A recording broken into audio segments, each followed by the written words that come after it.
You ask Tiger to calculate. This deals with linear inequalities with one unknown.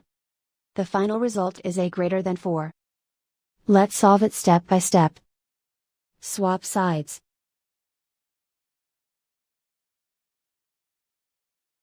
Group all constants on the right side of the inequality. Subtract 1 from both sides.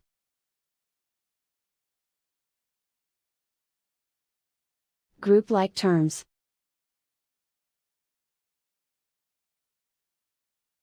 Simplify the arithmetic.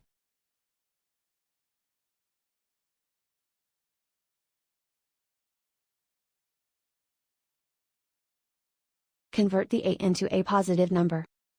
Multiply both sides by -1. Whenever you multiply or divide by a negative, reverse the inequality sign.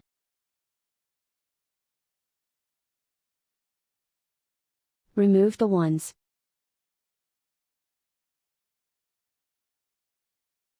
Simplify the arithmetic.